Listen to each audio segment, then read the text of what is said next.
us by the police. People with the mental health conditions come in contact with the police on the street. We're at the dangers of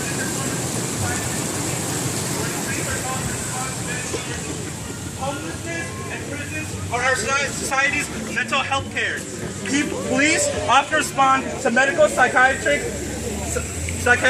emergencies with brutal and often deadly force, claiming they felt that they were imminent danger.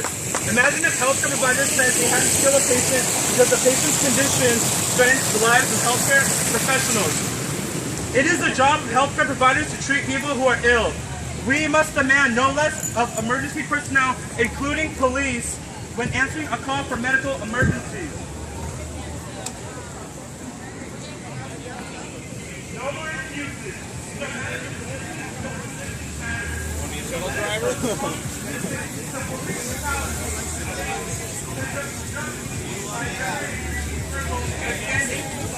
Signing, rolling arm in arm in solidarity, a strong movement that cannot afford to leave anyone behind. A movement that everyone's voice, everyone's story. Please welcome Adi. Well, I had that right. Thank you, brother. I come today in solidarity with all people who struggle for justice. Justice throughout the world. For our brothers in the state of Gaza, the Palestinians who struggle against Zionism and imperialism in Gaza. I want to tell you that the system that we live in today in America, the American imperialist system, a system based on profit, a system that is racist in nature, but it's about power. And those who have power will do anything to keep those out of power. And when you have the police brutality, remember the police are the first line of defense for those who are in power. And it's their job to protect those in power from us. So their job is to protect the power structure as it is today. It is a violent and brutal system. It's a violent system. The way they impose poverty on its citizens. Poverty is one of the most violent and brutal activities that a person can impose upon another. This is an American system. An American system based on greed, based on racism, sexism, chauvinism, class, all the divisions that we have today. So my word for you today is to stay strong, to organize, to organize. It is here at the campus in which ideals are first coming into contact with the youth. Take these ideals, think about them, move on them, organize. Power concedes nothing without a demand. And justice is long, but she is sure. And so whatever happens today, if it's Trayvon Martin, if it's Michael Brown, if it's your family, or if it's my family, believe me that justice will prevail.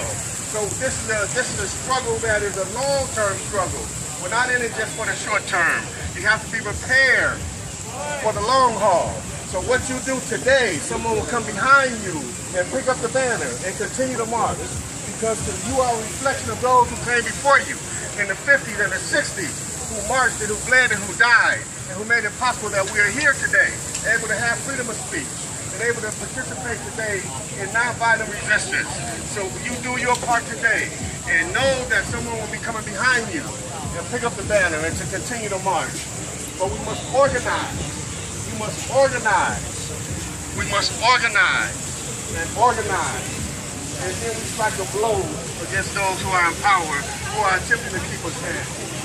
And soldiers will die. We'll lose some along the way. So we mourn those who we lose. But we understand that in a war and in a struggle that you're going to have casualties.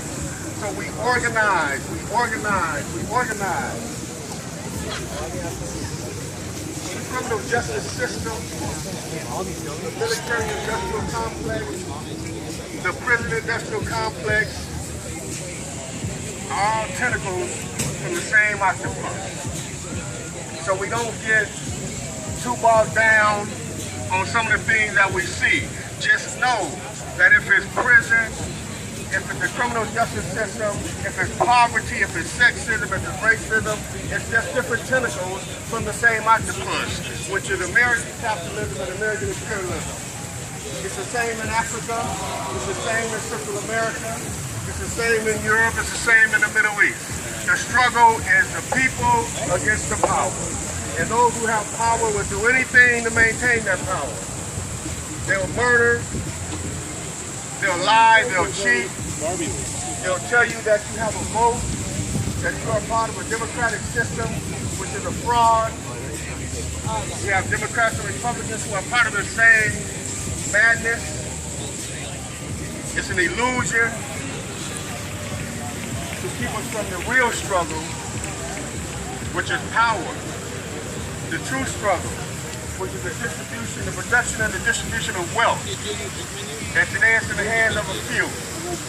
And if they have their way, it'll remain in the hands of a few. But I am truly, truly inspired because God said that in the end, the wicked shall be punished.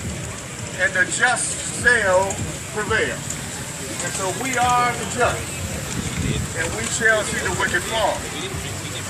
So I tell you in closing to stay strong, to stay positive, to study hard out here at this campus, to study your craft, to show yourself approved by studying your craft, and then take your study, whatever it may be, and you manifest it in an organized manner for justice. But we are just a continuum of universal truth and justice. We come here on the backs of our ancestors, on the backs of our predecessors, and those who are coming behind us will come on our backs. So study hard, organize. It's not about race, although it's racist. It's not about sex, although it is sexist. It's about power. It's about justice. And if you love justice, as I do and you do, then you study hard. You endeavor to be a just man or woman. You endeavor to do justice. You endeavor to seek the truth. And to prepare for sacrifice. Work hard, study hard, sacrifice. Organize, organize, organize. Organize, organize, organize. And do not be discouraged by the death of one of the soldiers. Michael, Oscar, names go on and on. Do not be discouraged by that. Understand that that's part of what we do. For power concedes nothing without a demand. And power will fight back to maintain its own power. So don't be discouraged by the fallen soldiers. In fact, be encouraged by their fall. To make you want to be more persistent, more determined than ever to reach the goal. The goal is justice for all men and women, for all humankind throughout the planet. It's the global thing that we're talking about. What you see here in America, you see it all over the world. You see it in Africa. You see it in Central America. You see it in Asia. And my prayer is that you will stay strong. You will study hard. You will show yourself approved by being vigilant, being diligent in your studies, and organize. And organize. Thank you very much.